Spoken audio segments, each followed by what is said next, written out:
get a hat. Well, it's time, everybody. It's time to hold on to your goggles. And it is time to welcome you to the Epic Engagement Adventure. My name, RJ Redden. You know me, but you don't know Jeff Klein. Maybe you do know, because the guy is a master networker, because he knows everybody, because he is the guy. If you need to connect to somebody, he is the guy to do so. My guest today, met several months ago. We were at, I believe it was a networking deal, and I just couldn't stop talking to him. So obviously, I needed to invite him here because we need to find out his secrets. Jeff, tell us, who are you? What do you do? And give us the secrets, please. Who am I? What do I do? It sounds like the introduction to a song in the middle of a musical, right? So now it's Yeah, my turn to start. I'm just yeah. I am a public speaker and a speaking coach more than anything else, and a business networking guru. Teaching business networking turned me into a speaker, and being a speaker turned me into a speaker coach. You're doing something for enough hours, and you become an expert at it. And when you have the kind of personality where you want to help other people, that's how you become a coach at something. And that's what happened to me. And my desire to help people and make the world a better place led me to where I am now, which is sort of the culmination of a lot of different things. I was in the film business. I worked for some sports teams, professional sports, film and video production, advertising, and now I'm doing what I'm supposed to be doing, which is helping people who want to change the world, helping them change the world. Beautiful. Well, and what is it? What is it about public speaking that really just lights you up? I have to figure some of that out. But the moment for me is when I see that light bulb go on over somebody's head. I can see it in their eyes that something I said made them go, "I get it now. I understand." And that's the moment for me. And it happens both in speaking from the front of the room and as a coach when you're zooming with somebody and they go, "Okay, I got it." And that light bulb moment is what gives me the jazz. That's the end. That's the juice that I run on. Beautiful. I read an article a couple weeks ago in the New York Times about how secretly former theater kids are running the world. Yeah. And yeah, so true. And I think it was one of the guys from MSNBC, I think, and he was talking about the first time he stood on a stage when he was a kid and told a joke and the audience laughed, and he was like, "Oh yeah, that's the stuff. I know, I know." That's There great. is something about when you communicate a message in just the right way, and people really start to get it and start to Yeah. communicate. Yeah. Now I was Uh, the only kid at my high school in Shreveport, Louisiana, who went from football practice to play rehearsal. But that's right. so I was different right away. Um, We had one too. In our tiny little tiny town in Iowa, we had one too. But yeah, I mean, that's is something. There's something amazing when people put the lights on and start listening to you. What drove you to choose that just as a career as opposed to coaching anything else? it chose me, RJ. I say I came to speaking through the kitchen. It's like that's how the band gets into the bar, into the venue through the kitchen, and That's how I came to speaking. Uh, I start so it's also how I came to advertising, which was what led to the speaking. I'd been in the film business, and then I went to work for the Film Association of Texas, and that was a very different job. Association management is a career. Who knew? I sure didn't until I got involved there. And then I worked for a couple of companies, including the Texas Rangers and Dallas Stars professional clubs. And then I found myself out on the street again. And it was time to make a decision. And I decided to start an ad agency because I wanted to help people do the production, do film and video, do TV commercials and websites. And I wanted to help them do the creative. So I didn't want to work for ad agencies. So I didn't. That's why I started an agency instead of a production company. For those of you who know the difference, and a couple of years into that, I discovered an organization called CEO Space, or they discovered me. One of those kind of things. And that's an international entrepreneurs club that's still in existence. Got involved there, and here in Dallas, every Friday, CEO Space had a lunch teaching the elevator pitch. And I clicked with both the education and the educator, the Kendall Lee Pernin, still a good friend and mentor, who ran that at the time.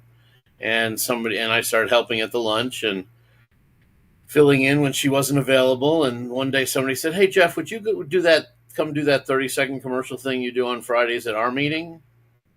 I made sure it was okay, got permission, and said, "Sure." And I understood I was promoting my business as an ad agency because networking is the most basic form of advertising. And I was promoting CEO Space, being a good member, giving back. And after that meeting, somebody there said, "Hey, would you come do that at our meeting?" And before I knew it, I was doing it 2 or 3 times a month.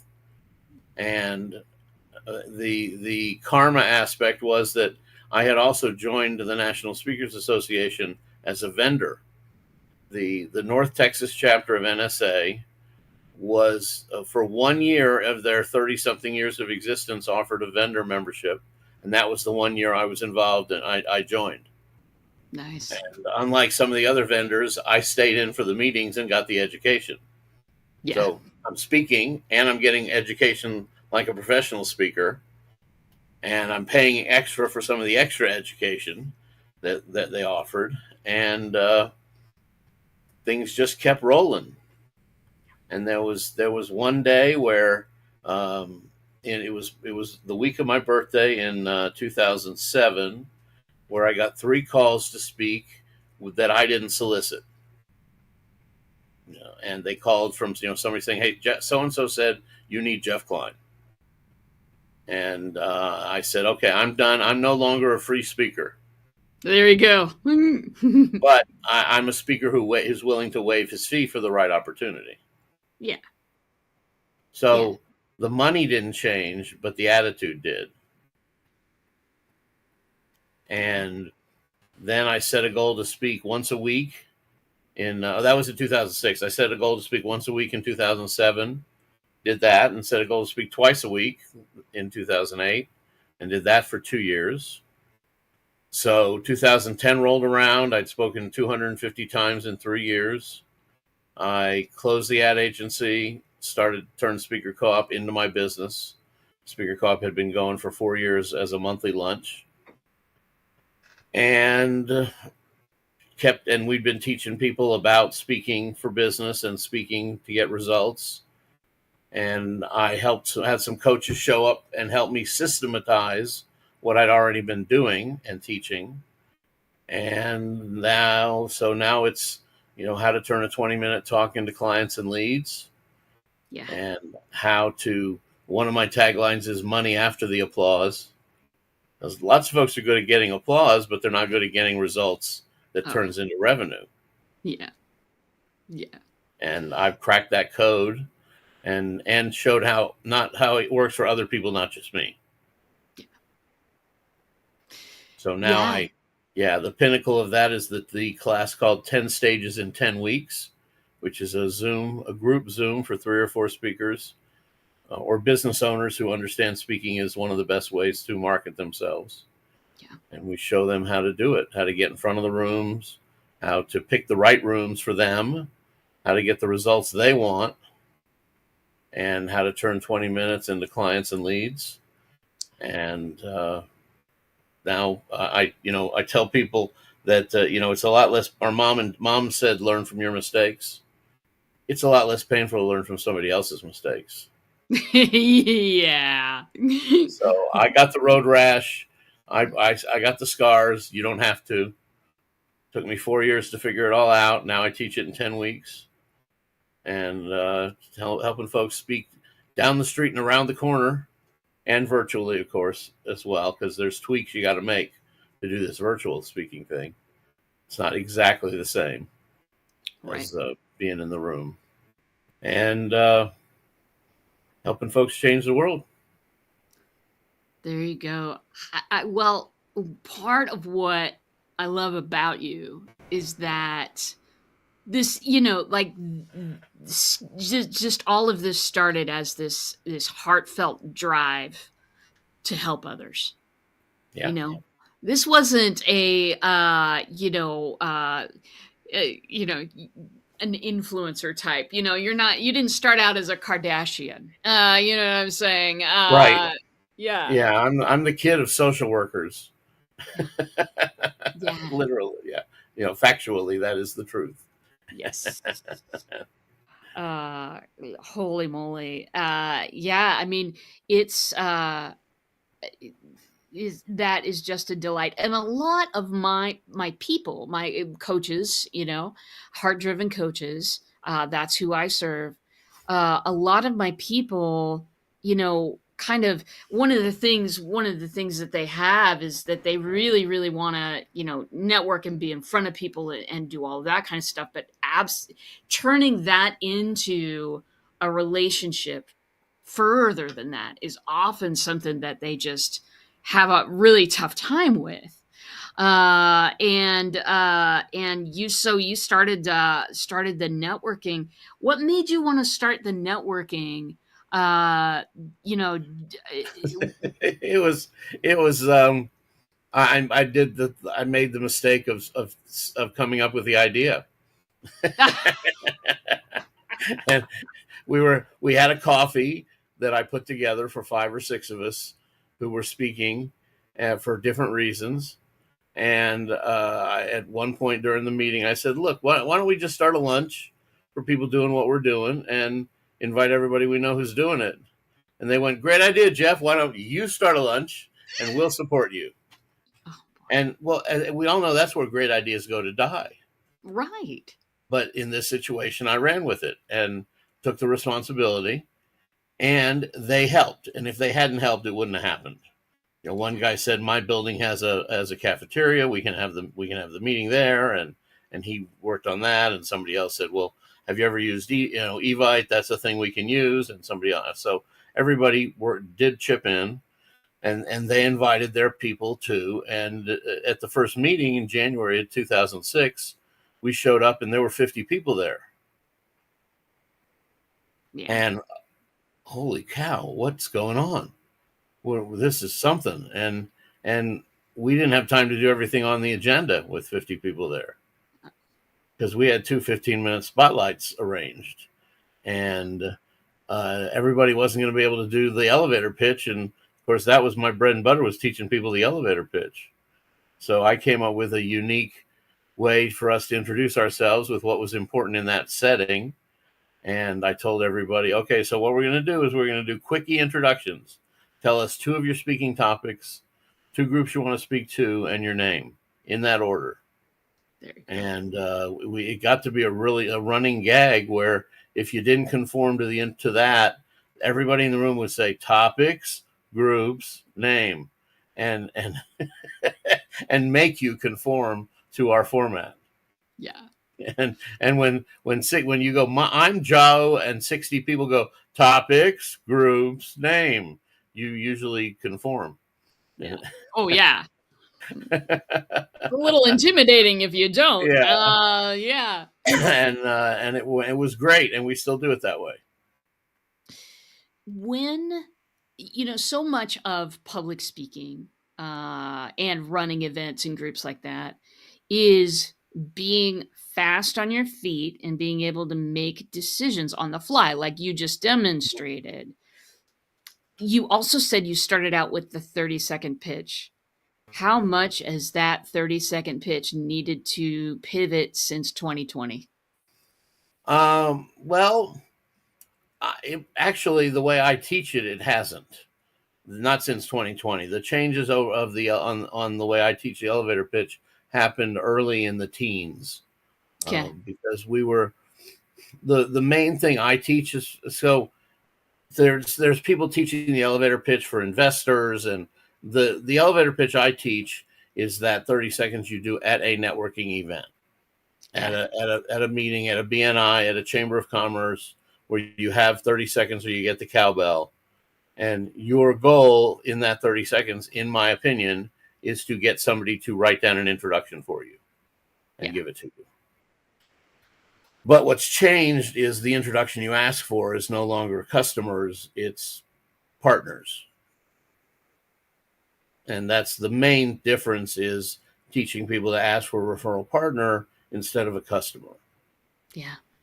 So, and the referral partner is simply somebody who wants to sell something to the same person you do. So now when you meet them, you have an opportunity to share referrals instantly if you get along and agree to. Yeah. And neither one of you is spending money with the other. Right. So it's an easier, lower pressure introduction. I want to meet your friend, the financial advisor, so we can help each other grow our businesses.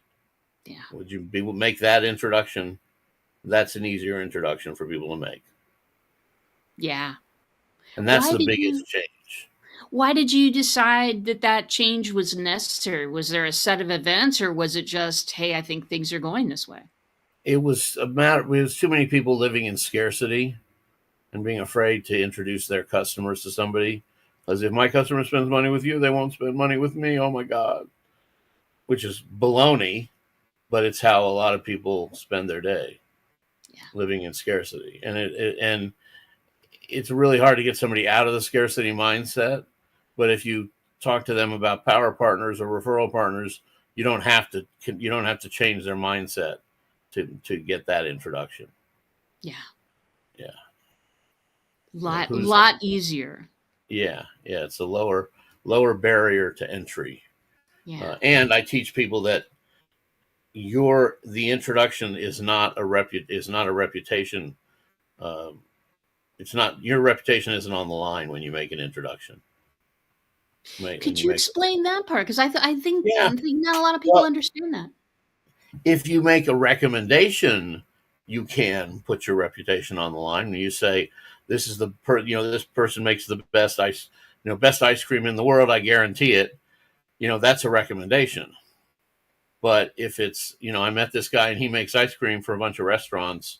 I've never tried it, but a lot of people like his stuff. You guys should talk because you're also in the restaurant business and you might have be able to help each other. I'm not putting my reputation on the line when I qualify that introduction. Hey, this guy asked to meet divorce attorneys. You're a divorce attorney. I just met him. Here's an introduction. Yeah. I'm not putting anything on the line for that. And too many people wait until they've known somebody for a year before they'll make a referral. And it's like, loosen up. I mean, lots changes in a year. Yeah. Yeah. And I make introductions the day I meet people. Yeah. As you know. Well, I experienced that. Yeah, absolutely. You immediately introduced me to a couple of people over LinkedIn, which I truly did appreciate. I think too, sometimes people they wait on introductions, because they're afraid or maybe this person isn't taking introductions, maybe I should check with them, or you know what I mean? Like there's a whole bunch of if you were advising people on number of introductions they make and how long they should wait, what would that advice be? Well, it's so instead of saying I'm going to get 2 referrals at my networking meeting this week, your goal should be I'm going to give 2 referrals at my networking meeting this week. Mm-hmm. Mm-hmm. Just approach it that way. because you will gain if you give. And, BNI, the biggest networking organization in the world, Business Networker International, their motto is givers gain. And that's the truth. Yeah. Now, a lot of people knock BNI for various reasons, but because they're very structured, and a lot of people don't like that much structure and blah, blah, blah. But the truth is they figured it out and they do it right. And if you don't like their model, then you don't have to join. I've never been a member of a BNI, but they're a great way to go if you find you. But like everything else, each individual chapter is different. Yeah. If you're shopping for a networking group, the groups that are thanking each other for new business are the groups to stay with.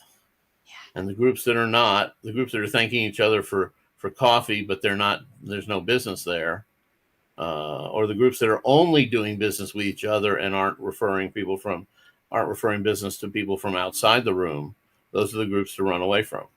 Yeah. Well, so tell me, speaking of the people in the room, you are a great big gregarious guy, and with that winner smile. How do you engage your audience? Well, from the front of the room as the speaker, I'm given instant credibility by the fact that I'm in front of the room. Yeah. And that's one of the beautiful things about speaking, is you are automatically the expert. And you should write your introduction should be written accordingly. A lot of folks will spend 5 minutes of their 20 justifying why they're in front of the room, and you don't need to do that. When you're in front of the room, it's assumed. Yeah.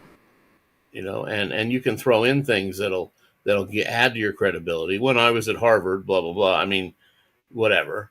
There's a joke along those lines that just popped into my head, but.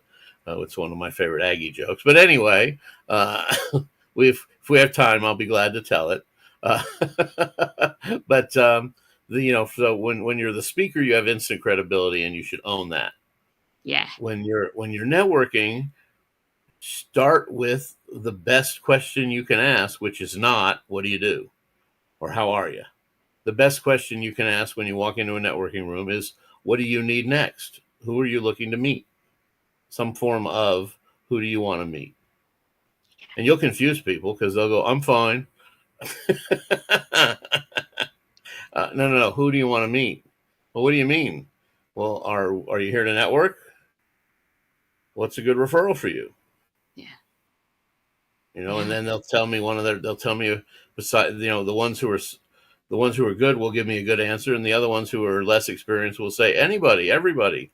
I want to meet whoever's breathing, who can fog a mirror. And then we try to start teaching gently.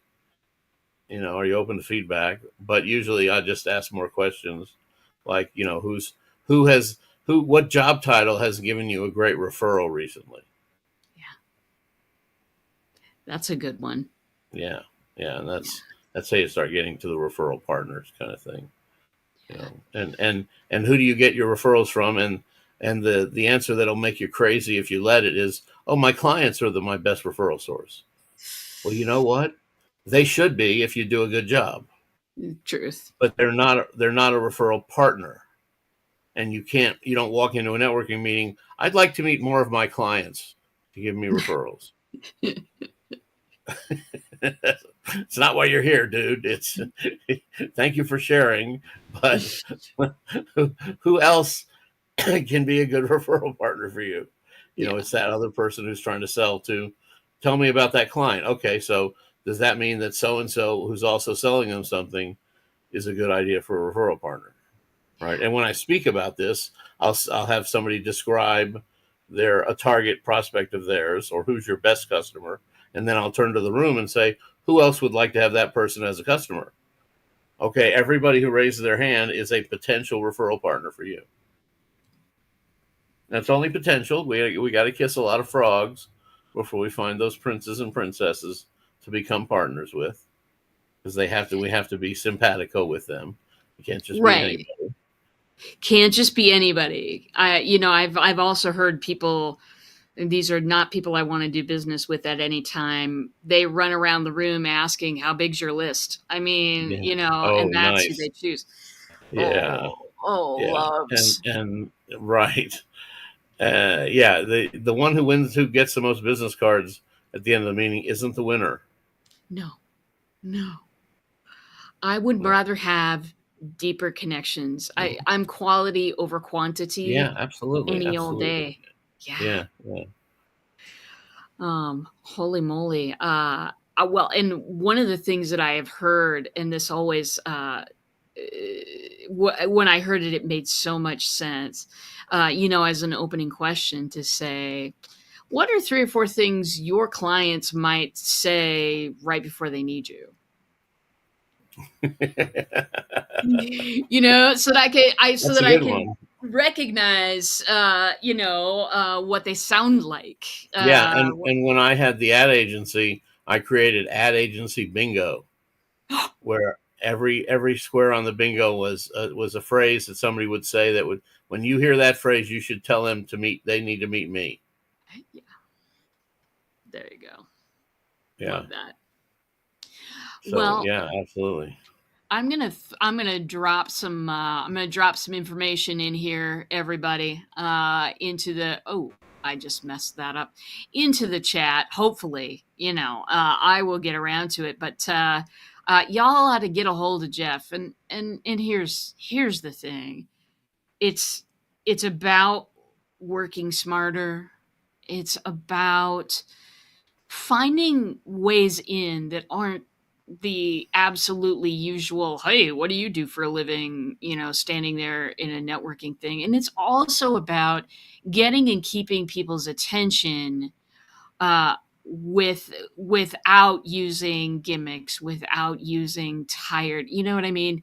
We're all Mhm. tired of that. We all are. And so, being able to engage, being able to speak, and get paid for it, not just an applause. That's a heck of a lot of stuff right there. So I'm going to put some information. Shoot, I'm having a heck of time It's with okay. this. While you're cutting and pasting, speakercoop.com is the website for speakers, and it's Coop online. It's not, there's no hyphen, so it's speakercoop.com/education for our free education page. And we change the downloads regularly for the audio education there, but we have a tool to build your introduction there. We have a sample letter of agreement to use when you're speaking to make sure you get lunch and things like that. What else do we have? We have a couple other things there for you to help you as a speaker. And if you're interested in the networking education, jeffkleinspeaker.com/education, you will find a one-on-one worksheet, or checklist rather, for your one-on-one meetings with all the stuff the information you need to gather when you have a networking one-on-one. That'll help you avoid those people who are trying to sell you their stuff. Uh, Oh, Tell them that, here, I need to fill this out. If you'll help me fill this out, then we're networking. We're not selling each other stuff, yeah. because we're not here to sell each other stuff. We're here to network. Holy moly. That is exactly right. I'm here to find people who I want to do business with and for, and I'm here to find partners. I'm here Mm-hmm. to find partners Yeah. and connections, that are deep rather than wide. So business card bingo. No one ever wins business card bingo. No, and I've a couple of, like, chambers will have these they call them power networking or speed networking events, and all they really are, they're speed introducing, Yeah. because they'll go around the table and everybody will try to do a 30-second commercial around a table, and mostly they're doing infomercials Yeah. where they're just, pardon Spitting me, but information. verbal vomiting all over everybody else at the table about how wonderful they are and how great their stuff is. And if you would just tell me a person you want to meet, I'll pull them out of my phone and introduce you to them.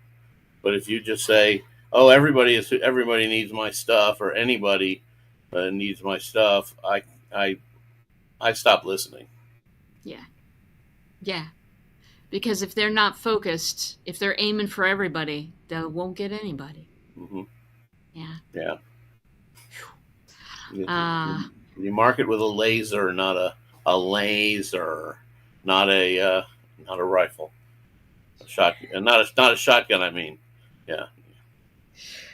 I always say that too. I always say you market with a laser, not a net. Yeah.